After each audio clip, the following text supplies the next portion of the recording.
Hoskinson, broadcasting from warm, sunny Colorado. Always warm, always sunny, sometimes Colorado.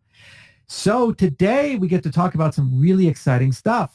The progress of smart contracts on the Cardano network. And boy, that's going to be fun.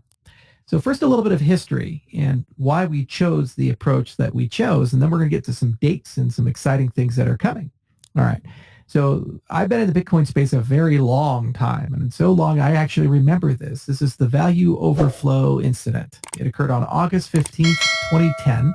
It was discovered that block 74638, 74,638, contained a transaction that created billions and billions of Bitcoins. Two addresses received 92.2 billion Bitcoins each, and whoever saw the block got an extra 0.01 BTC that did not exist prior to the transaction. This was possible because the code used for checking transactions before including them in a block didn't account for the case of output so large that they overflowed when summed. Very easy to make bug, very simple bug, and an example of what can go wrong in a scripting system.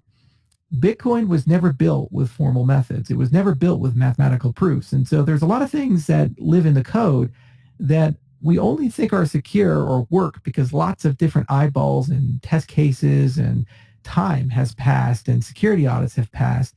But there's always these types of things lurking. And the problem is the more expressive the programming language gets, the more things that can go wrong. And so there's many legendary bugs that have occurred in the Ethereum ecosystem. And for a long time, people have been asking questions of how do we get what Ethereum has brought to the field, but also enjoy some of the really cool stuff that came from the UTXO model in Bitcoin and that simplicity of that model. So some really cool papers. For example, this is BitML. It came out in 2018, and it's from Massimo Bartoletti and Roberto Zunino.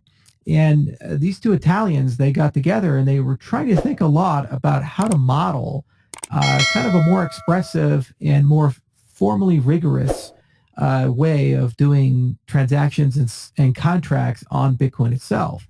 Now, there was also a parallel effort at Blockstream by a good guy named Russell O'Connor, really, really bright programming language guy, and he created something called Simplicity. And the attempt here, again, was trying to kind of improve the expressiveness of Bitcoin script to a point where it's comparable or at least can do similar things to the Ethereum virtual machine. And he goes on and on and on and on and on in this big paper. Let's see how many pages it is. And there's all the things you would expect, the actual formal semantics inside the paper itself, and they're written in Coq, which is a beautiful language that nobody uses except for domain experts. And so we read these papers and we had a parallel research effort of our own, and it resulted in the production of a foundation, the extended UTXO model. And what really makes this extended UTXO model special is that it takes all the really good stuff that Bitcoin has, but it also takes a lot of the really good stuff that you get in Ethereum land, and it puts them together, and you have a model that's significantly easier to shard and scale, and also to reason about when you're talking about a formal abstraction. If you actually read the BitML paper or Simplicity, you'll see there's a lot of cool things that UTXO gives you from a theoretical and applied sense for writing proofs that are not the case in the accounting world. And by having this beautiful UTXO model and just extending it a little bit, it gives us the ability to have basically what Ethereum brings to the table, but a much better foundation to write smart contracts on and to scale the system. And also this enables great experiences like Hydra and so forth.